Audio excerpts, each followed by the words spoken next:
नमस्कार, मैं हूं दीपाली राणा। आप देख रहे हैं मिड कैप मंत्रा। शुरुआत करते हैं इस वक्त की हेडलाइंस के साथ। पश्चिम एशिया में तनाव के बीच बाजार में बढ़ी बिकवाली। निफ्टी 100 पॉइंट से ज्यादा फिसलकर 23,900 के करीब पहुंचा। बैंक निफ्टी 550 पॉइंट से नीचे। मिड कैप स्मॉल कैप से भी तेज गिरावट। डर का इंडेक्स इंडिया विक्स करीब 8% उछला।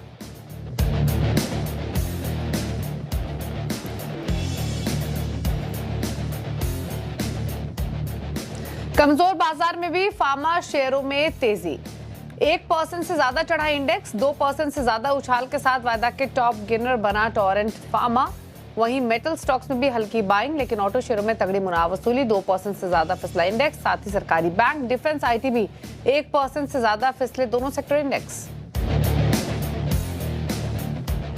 बाजार को पसंद नहीं आई 140% प्रीमियम पर नैग्रो में हिस्सा खरीदने की परसिस्टेंट की डील। शेयर करीब 10% टूटकर वायदा के टॉप लूजर्स में शामिल। कंपनी सब्सिडरी के जरिए जर्मनी की डिजिटल इंजीनियरिंग कंपनी से 21% खरीदेगी हिस्सेदारी।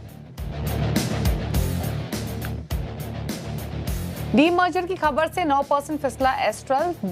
2 लिस्टेड कंपनियों में बटेगा कंपनी का कारोबार। केमिकल्स, एडहेसिव्स, पेंट बिजनेस को एस्ट्रल केमी में किया जाएगा मर्ज, जबकि एस्ट्रल में बने रहेंगे पाइप फिटिंग और प्लम्बिंग बिजनेस। उधर डीमर्जर की खबर से प्रिकॉल फ्लैट।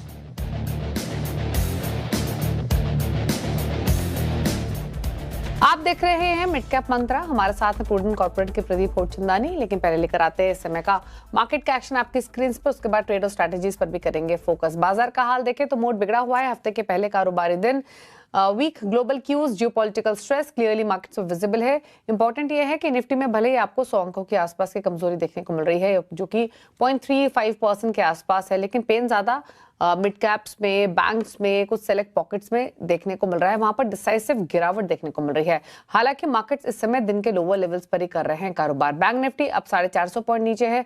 हमने 550, 600 पॉइंट तक की भी गिरावट देखी थी। अब से कुछ देर पहले ऑलमोस्ट 1% के आसपास के लॉसेस थे। फिलहाल 0.80% नीचे ट्रेड करते हुए दिखाई दे रहा है। मिड कैप्स में पेन है। 0.1% नीचे मिड कैप इंडेक्स कारोबार कर रहा है। अगेन दिन के लोअर लेवल्स के आसपास ही है। स्मॉल कैप इंडेक्स 150 पॉइंट नीचे, ऑलमोस्ट 1% का नुकसान यहाँ भी दिखा हुआ है। मार्केट की ब्रेथ क्लियरली बेयरिश है। 2029 स्टॉक है जो कि गिरकर ट्रेड कर रहे हैं। 1056 स्टॉक्स हैं जो कि बढ़कर कर रहे हैं कारोबार आज के सेशन में। अगर एनएससी स्टैट्स देखें, सेक्टोरल हीट मैप आपकी स्क्रीन पर सिर्फ मेटल्स और फार्मा 2 ही ऐसे सेक्टर्स हैं जो कि हरे निशान में है। फार्मा में 1.25% की तेजी है। मेटल्स भी आधा % ऊपर है। बाकी सभी सेक्टर्स लाल निशान में है। पेन ज्यादा है। ऑटो में 2% नीचे, 1% नीचे आईटी ट्रेड कर रहा है। 1.5% नीचे पीएसयू बैंक इंडेक्स है। 1% का नुकसान ऑयल एंड गैस में भी है। इसके अलावा capital good index, realty, defence यहाँ भी 0.11% के आसपास की कमजोरी देखने को मिल रही है। एफएमसीजी में थोड़ा कंपैरेटिवली कम प्रेशर है आज के सेशन में। यहाँ पर आधा %, 1/4% के आसपास की वीकनेस दिख रही है। अब इस माहौल के बीच में स्ट्रैटेजीज आपकी क्या हो सकती है, उस पर करते हैं फोकस। Pradeep, good afternoon. बताइए पहले तो निफ्टी बैंक निफ्टी पर राय। बैंक निफ्टी में क्लियरली ज्यादा पेन दिखाई दे रहा है एज कम्पेयर टू निफ्टी। को ट्रेडिंग व्यू यहाँ रहेगा या अवॉइड करेंगे? शुक्रिया दीपाली, गुड आफ्टरनून एवरीवन। सो हमारे हिसाब से कंसोलिडेशन का फेज चल रहा है। 11 जून को जो बॉटम बना था 23,072 का, वहां से हमने करीबन 1200 पॉइंट की निफ्टी में अपमूव देखी थी ओवर कपल ऑफ सेशंस। और 18 जून को 24,200 के नजदीक का टॉप बनाने के बाद हम ये कंसोलिडेशन देख रहे हैं। हमारे हिसाब से जो इम्पोर्टेंट सपोर्ट वॉच आउट कर रहे हैं हम निफ्टी के चार्ट्स पे, वो 34 डे मूविंग एवरेज का है, जो करीबन 23,700 के आसपास है। तो ये एक इम्पोर्टेंट इमीडिएट सपोर्ट तो वॉच आउट रहेगा। अगर आप थोड़ा सा ब्रॉड व्यू लें तो मार्च में करीबन 11% गिरने के बाद 7% की बढ़त निफ्टी में अप्रैल के मंथ में देखी गई और 24,600 का टॉप बना।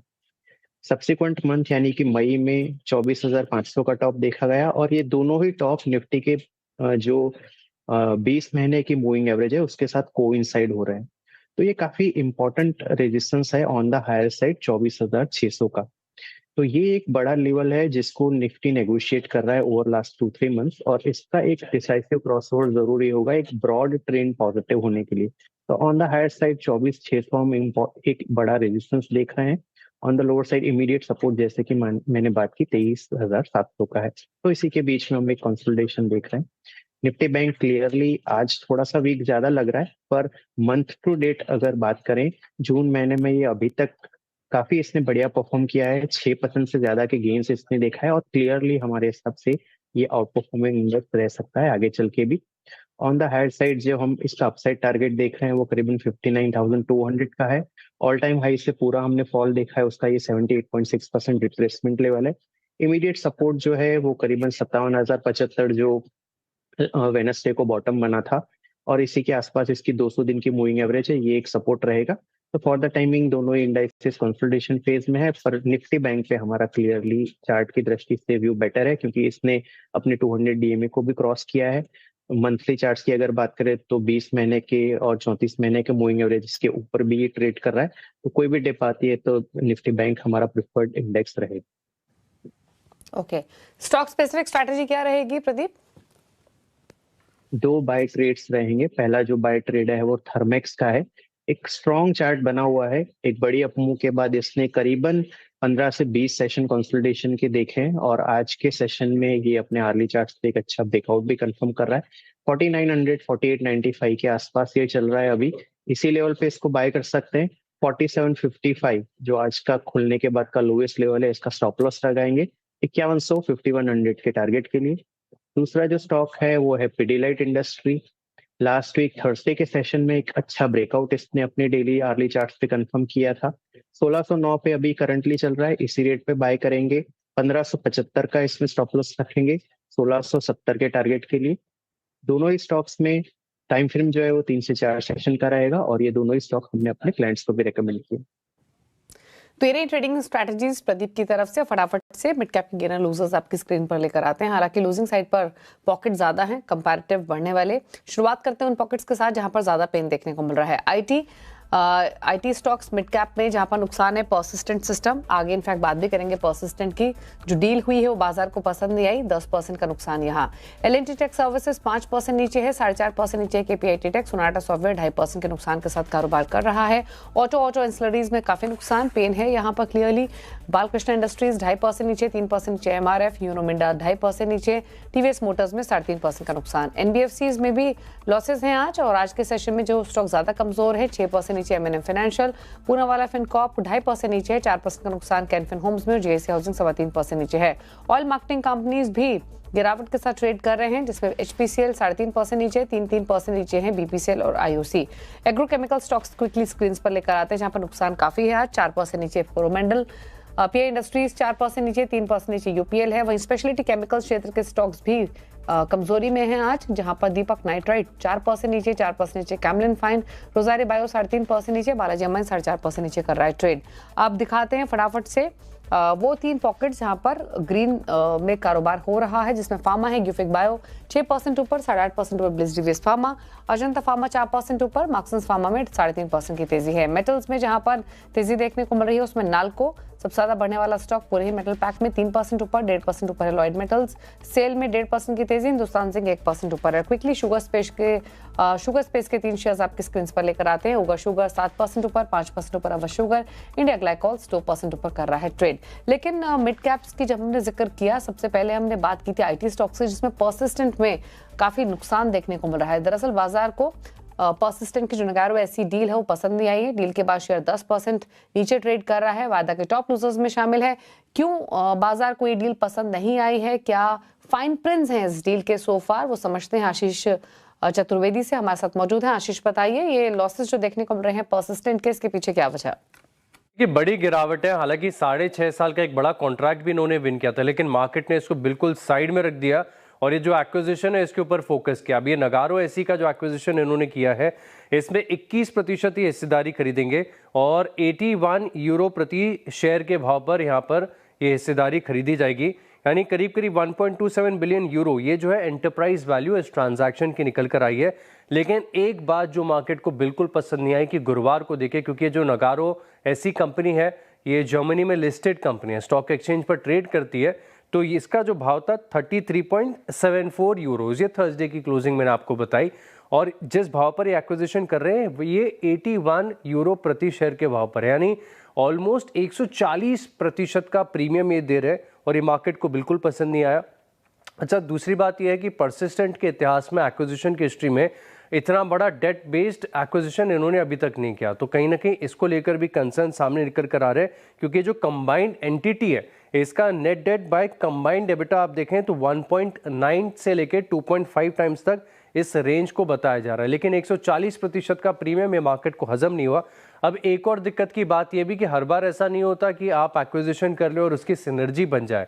अब इसके केस में आप नगारो एसई के जो मार्जिन प्रोफाइल है और इसको परसिस्टेंट सिस्टम्स के साथ कंपेयर करके देखेंगे तो समझ में आएगा कि परसिस्टेंट सिस्टम्स के मार्जिन थोड़े से सुपीरियर है, यानी कंबाइंड एंटिटी के मार्जिन थोड़े से कमजोर हो सकते हैं और ये मार्केट को रिस्क लग रहा है। जैसे कि अभी आप टेबल में देख पा रहे हैं कि परसिस्टेंट सिस्टम्स के जो मार्जिन है, चाहे आप क्वार्टरली देखें या पूरे साल के देखें, काफ़ी बेटर साइड पर आपको नजर आएंगे।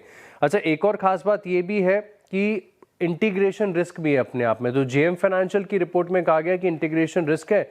इसके लिए पहले स्टॉक को 34 टाइम्स का मल्टीपल देते थे, जो अब सिर्फ 30 टाइम्स का दे रहे हैं। और डील की वैल्यू आप देखें तो 9 टाइम्स ईवी एबिटा है, 1.27 ईवी बाय रेवेन्यू मल्टीपल्स पर है। और दिक्कत की बात एक है कि परसिस्टेंट अगर आप कोफोर्ज के मुकाबले देखें तो ऑलरेडी प्रीमियम वैल्यूएशंस कमांड करता है, 30% महंगे वैल्यूएशन पर है। तो ऐसे में जो एक्विजिशन किया मार्केट को पसंद नहीं आया और नतीजा आपके सामने बड़ी गिरावट यहाँ पर नजर आ रही है। शुक्रिया आपका आशीष, डिटेल्स बताने के लिए। डेफिनेटली बड़ी गिरावट है, अभी भी 10% से ज्यादा का नुकसान परसिस्टेंट में देखने को मिल रहा है। रुकने के साथ एक ब्रेक के लिए लौटेंगे तो कुछ और खबर आपके लिए लेकर आएंगे, जल्द वापस आते हैं।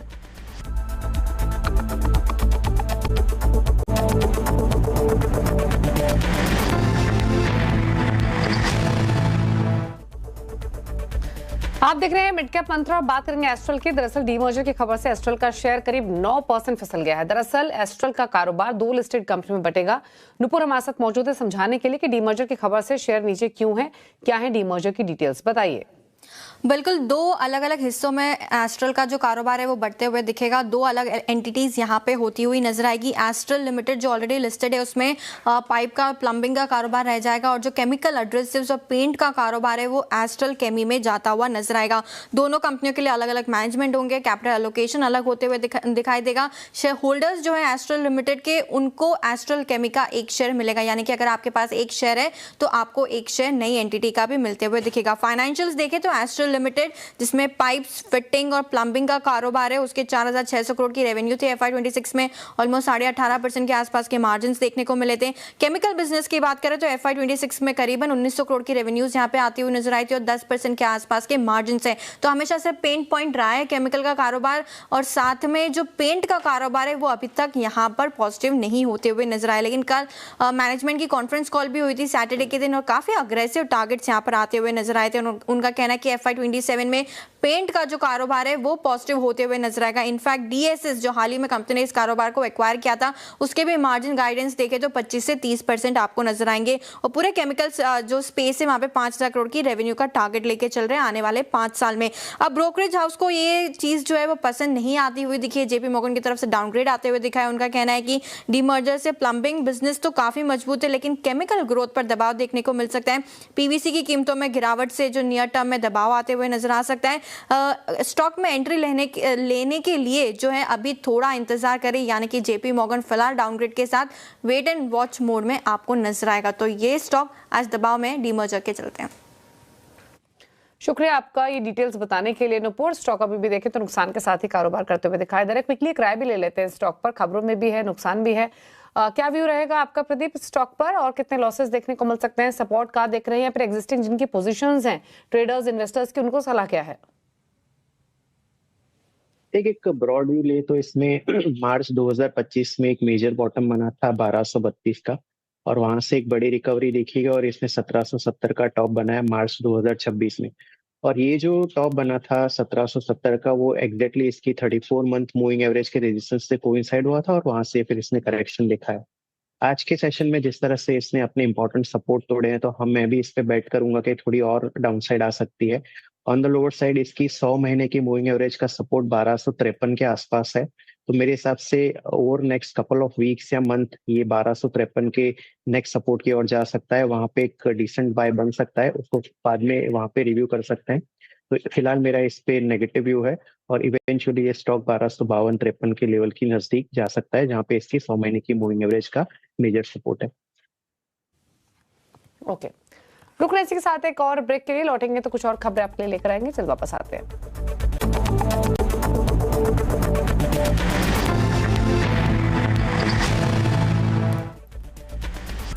आप देख रहे हैं मिड कैप मंत्रा और निफ्टी की सेमी एनुअल रीबैलेंसिंग आज होगी। किन शेयरों का बढ़ेगा वेटेज और किसका होगा कहां पर रहेगा फोकस, इस पर बातचीत करते हैं। नुपुर जयकुनिया के पास तमाम डिटेल्स हैं। नुपुर बताइए क्या क्या डिटेल्स और क्या एक्सपेक्ट किया जाए रीबैलेंसिंग से।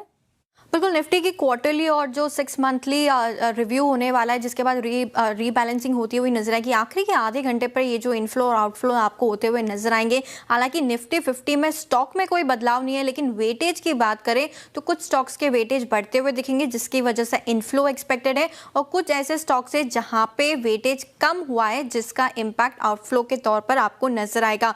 वेटेज में बात करें तो वेटेज अप और इनफ्लो की कैटेगरी में सबसे ऊपर आपको कोल इंडिया दिखेगा। ऑलमोस्ट $26 मिलियन के आसपास का इनफ्लो यहां पर एक्सपेक्टेड है। आईसीआईसीआई बैंक $9 मिलियन के आसपास का इनफ्लो देख सकते हैं। इटर्नल और एचडीएफसी बैंक, अडानी एंड की बात करें तो $3 मिलियन के आसपास का इनफ्लो वेटेज बढ़ने की वजह से आते हुए नजर आ सकता है। दूसरी तरफ आउटफ्लो जहां पे वेटेज घटने वाला है और जिसकी वजह से आउटफ्लो होगा वो है भारतीय एयरटेल। $26 मिलियन के आसपास का आउटफ्लो देखने को मिल सकता है। SBI $8 million, LNT $7 million, Grasim और मारुति की बात करें तो $5 मिलियन के आसपास का आउटफ्लो यहां पर भी एक्सपेक्टेड है।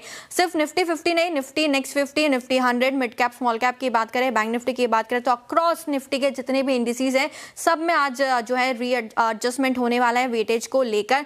क्यूमुलेटिव के तौर पर देखिए, ब्रॉडर मार्केट में जो टॉप आपको इनफ्लो वाले नाम में सबसे ऊपर एमसीएक्स नजर आएगा। $80 मिलियन के आसपास अक्रॉस द निफ्टी के जो इंडिसेस है वहां पर इनफ्लो होते हुए दिख सकता है। एनटीपीसी $77 मिलियन का इनफ्लो एक्सपेक्टेड है, और लॉरस लैब की भी बात करें तो $73 मिलियन के आसपास का इनफ्लो देख सकते हैं। लेकिन दूसरी तरफ की आउटफ्लोज में आपको भारतीय एयरटेल $88 मिलियन, निफ्टी 50 का में भी वेटेज कम हो रहा है, और निफ्टी 100 की कैटेगरी में भी यहाँ पे वेटेज कम होते हुए दिखेगा। आयशर मोटर $69 मिलियन और एशियन पेंट की भी बात करें तो $69 मिलियन के आसपास का आउटफ्लो देखने को मिल सकता है। तो वेटेज कम होने और बढ़ने की वजह से इनफ्लो और आउटफ्लो होते हुए नजर आएगा। आखिरी के आधे घंटे में एक्सपेक्टेड है सारे मूव्स। ओके, शुक्रिया आपका अनुभूर ये डिटेल्स बताने के लिए। तो ये तमाम बदलाव जो एक्सपेक्ट किए जा सकते हैं आज निफ्टी की रीबैलेंसिंग में। चलिए आगे बढ़ते हैं, फटाफट से क्लाइंट नंबर 1 का अपडेट लेकर आते हैं। आज पहला ही हफ्ता है और मुकाबला है आईडीबीआई कैपिटल के देवेन मेहता, मंत्री फिनमार्ट के अरुण कुमार मंत्री और रिसर्च एनालिस्ट अनुज गुप्ता के बीच में। दिखाते हैं रिटर्न की स्थिति। अरुण का पोर्टफोलियो पॉजिटिव रिटर्न्स दे रहा है 2% के आसपास के। ये रहा पूरा अपडेट। इसी के साथ एक ब्रेक के उस पर आप देखिए न्यूयॉर्क कंपनी, जहां आज हम बातचीत करेंगे महिंद्रा लाइफ स्पेस के MD and CEO Amit Kumar Sinha से। एक ब्रेक के बाद नमस्कार।